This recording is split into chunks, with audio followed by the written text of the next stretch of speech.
Shalom. First and foremost, I want to give all praises, honor, and glory to Yahweh, Bahashem, Yahweh Shai, Bahashem, Rahah Kodash.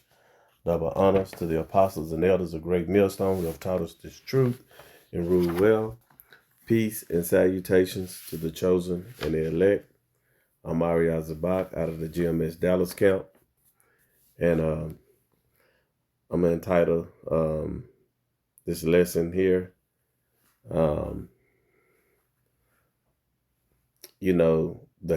not the hell doctrine, but there's no such thing of a burning hell, or what is a burning hell? Some to that matter. All right. So, again, that's resurfacing, in the nation of Israel. And again, I'm speaking to you so-called Negroes, Latinos, and Native Americans who are the true Hebrew Israelites who we preaching the kingdom of the gospel to. All right. And, Christians and when I say Christians, I'm also speaking to Edomites.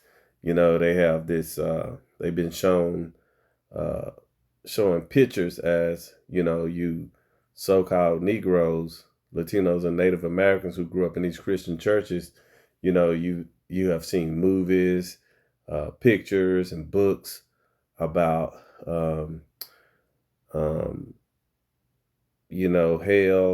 with demons and this man with that's with horns on his head and a red suit with a ponytail and a pitchfork in his hand, in the center of the earth, where it's like volcano lava and just burning hot, and people's souls in there just crying and crying forever, and that's a fable. And let's go ahead and see what a fable is. Let's get that word. Let's go into the etymology of the word fable. And we're going to get that precept too about a fable. All right. So the word fable means falsehood, fictitious narrative, a lie, pretense, falsehood, drama, play, a tale. You see? So this is what you have, going throughout the earth, and these lies that's been spread by this devil, Esau, Edom, the so-called white man. And, the word devil only means deceiver. We'll get that too. Okay. So, our people believe in this fable. So even on earth here, they try to, live their life to the fullest because they believe, that's the end all be all. Once you pass away, they don't know what really going to happen. So they think, having enjoyment here, in this world is our end all be all. And that's far from the case. Okay. And we're going to get a few precepts, but let's grab that one about fable. Let me grab that one. Let's get that. Let's go ahead and grab that word there. Let's get that precept. All right, this is 1 Timothy. There's a bunch of them, but this is 1 Timothy 1:4, and it reads, I start from verse 3. And it reads, as I besought thee to abide still at Ephesus when I went to Macedonia, that thou mightest charge some that they teach no other doctrine. You see? And what is this other doctrine? Neither give heed to fables. We just read what the word fable means. It's a lie. It's a tale. Okay? And endless genealogies, which minister questions rather than godly edifying, which is in faith. So do. So it is best to edify. And that's what, is being done right now. edification has to be brought out, and we have to get a truth, when it's concerning this word hell, because it's been thrown around. Again, you got this so-called devil with a pitchfork, in his hand, going around, burning up people, okay, in the center of the earth. Again, and that's far from the truth. All right, so we're going to get into this word hell. All right, let's grab Ecclesiastes. Let's get that first. All right. Let's get Ecclesiastes chapter 12. And we're going to start from verse 7. And it reads, "Then shall the dust return to the earth." And it's speaking about, when you pass away. And it's telling you what's going to happen. We're going to read it. "Then shall the dust return to the earth," meaning that when you die, "as it was, and the spirit shall return unto the Most High, who gave it." So when you die, your body, turns and go back to the dust. That's why worms eat you and all of this stuff. The circle of life takes place, and then your spirit returns up to the Most High. That's why the scripture says, absent from the body means present with the Lord. Let me see if I can get that.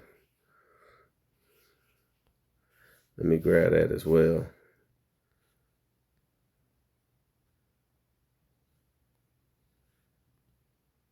All right.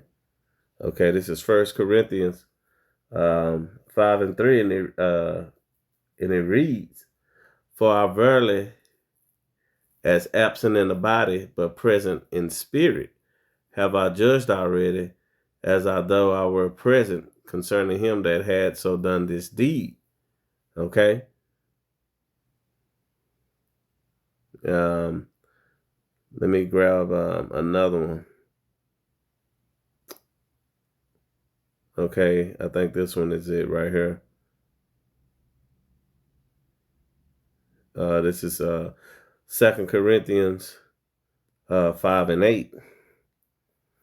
And it reads, "We are confident, I say, and willing, rather to be absent from the body and to be present with the Lord."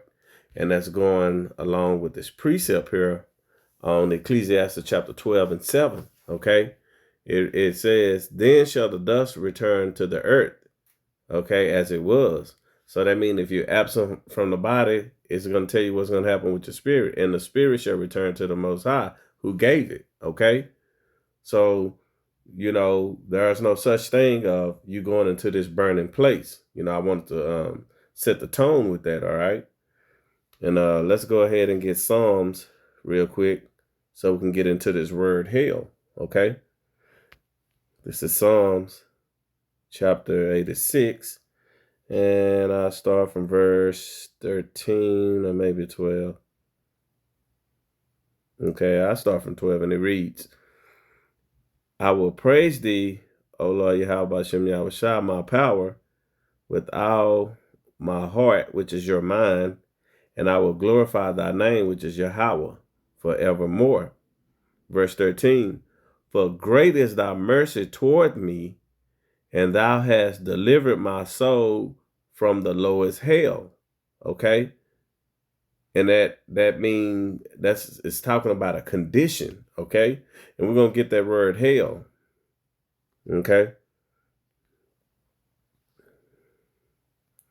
So that word hell means shawal. Okay. And it means grave, hell, pit.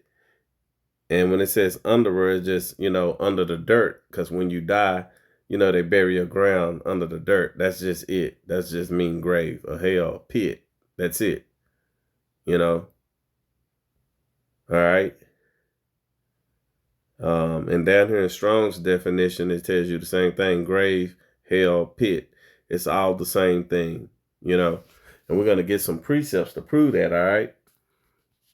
So that word hell, means shawal, all right, in Hebrew. And it means nothing again, only but hell, a pit. the grave. And that's what happened when you pass away. You're in the grave. And that's a condition, you see? And we're going to get some of those precepts. Let's go ahead and grab Job. We'll get that. Let's get Job chapter 3. And we're going to read verse 17. And it reads, "There the wicked cease from troubling, and there the weary be at rest." Verse 18. "There the prisoners rest together. They hear not the voice of their oppressor." So in this situation right here, that's a condition, you see? That's all it is. It's just a condition, when you speak about when you speaking about the grave, it means hell. It means grave, pit, and what was the other word? Grave, pit. Matter of fact, I can go right back to it. Oh yeah, grave, hell, and pit. So that's all it is. All right. Let's grab Jonah. All right. Let's get that as well. All right. This is Jonah chapter 2. And let's get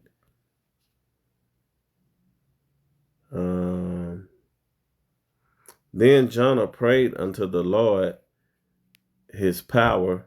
He prayed unto Yahweh his power out of the fish's belly, and said, I cried by reason of mine affliction unto the Lord Yahweh, and he heard me.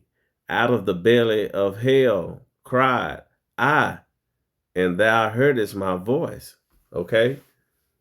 So that was a condition he was in. He wasn't in the center of the earth on fire, and a man, sticking him with a pitchfork. Okay? So that's a fable. All right? I was just touching up on a few of these. I got another one, and let's get Genesis. Let's get that one. Genesis 37. All right. Genesis 37 and 35. And it reads, "And all his sons and all his daughters rose up to comfort him, but he refused to be comforted. And he said, for I will go down into the grave until my son mourning. Thus his father wept for him." Okay. And, this is when Joseph brothers had sold him, to the Egyptians. Okay. So in verse 28, let's get that. "Then there passed the Midianites merchantmen, and they drew and lifted up Joseph out of the pit." You see, he was in a condition. "And so Joseph the Ishmaelite for 20 pieces of silver, and they brought Joseph into Egypt." So Salaki, Joseph was sold to the Ishmaelites. Okay. And that's what that's going into in verse 35. What was that? Yeah, verse 35. Okay. So again, that word grave means pit. Okay. It's a condition, and not, a place of fire and you're in the center of the earth getting stabbed by, this big, tall, horn, red faced devil that's, coming out of lava and just, torturing you forever. Okay. Again, that's a fable. All right. So let's get Ecclesiasticus again. Ecclesiastes, chapter 3. I'm going to start from verse 16. And it reads, let me make sure that's the right.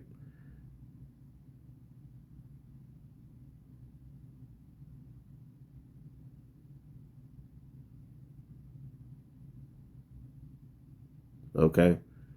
So, yeah, let's get that.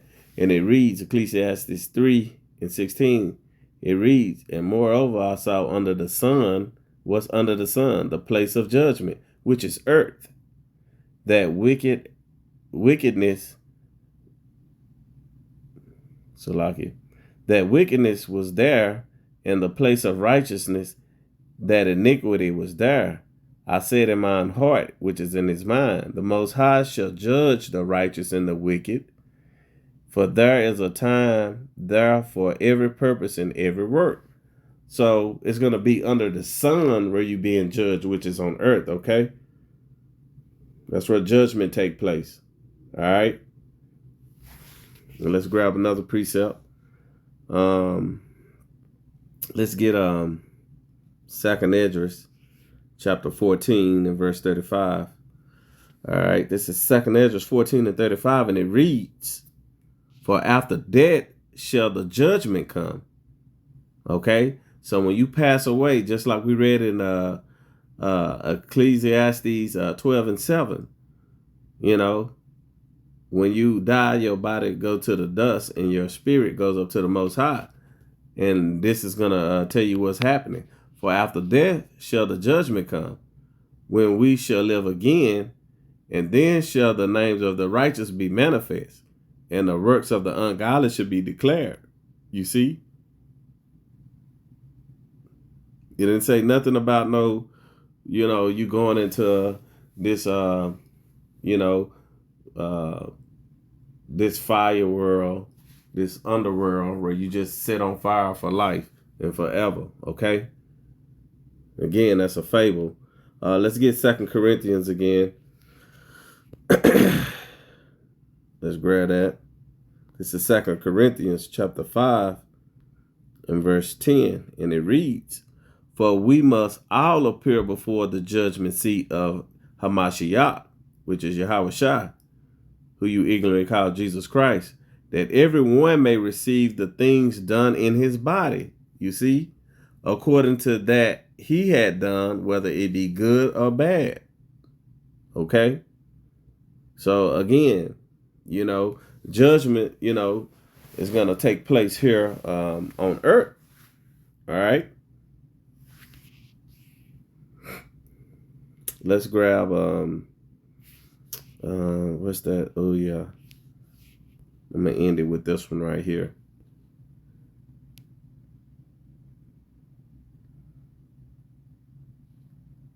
I'm going to end it with this one. It's in Revelation. All right. This is Revelation chapter 19 and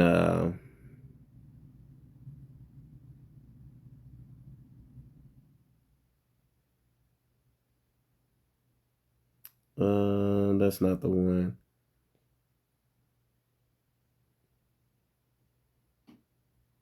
Okay, this is Revelation 20 and verse 14, and it reads, and death and hell were cast into the lake of fire. This is the second death. Now, if hell is already, the underworld, which is that fable, that our people believe in, these Christians, who still stuck in that mindset, that delusional mindset. How can hell already be, set on fire, but it's being cast in the lake of fire? It don't make sense, because it's a fable, it's a lie. It's saying death, which Yahushua came and conquered already, for the Israelites, starting with the chosen and the elect, because through his death, burial, and resurrection also are his people. Okay? So when he returned, he going to call, the ones, the dead in Hamashiach going to rise first, and then the chosen and elect is going to meet them in the air. When he say, come up hither, we're going to be changed into immortals, into our godly bodies, immortal bodies, where we can't sin anymore. Lord willing, we those men and women, okay? And it reads, in death, which was conquered by when Yahushua died on the cross through his death, burial, and resurrection, and hell were cast into the lake of fire. This hellish condition we're in.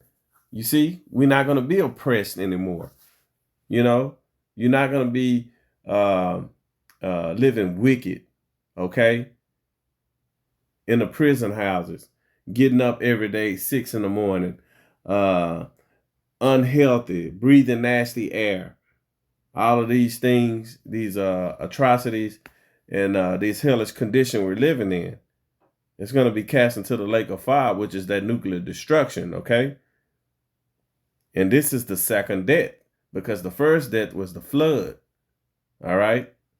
The flood was the first death, and the second death is when this nuclear destruction take place from the ICBM missiles, when the day of the Lord, when Yahweh shall return with the angels. They're going to get down in this place, okay? There's going to be destruction throughout the earth, all over the earth. No judgment is going to take place, okay? So, Lord willing, this lesson was edifying. And with that, I want to give all praises, honor, and glory to Yahweh, Bahashem, Yahweh Shai, Bahashem, Rahah Kodash. Double honors to the apostles and elders of Great Millstone who have taught us this truth and rule well. Peace and salutations to the chosen and the elect. Shalom.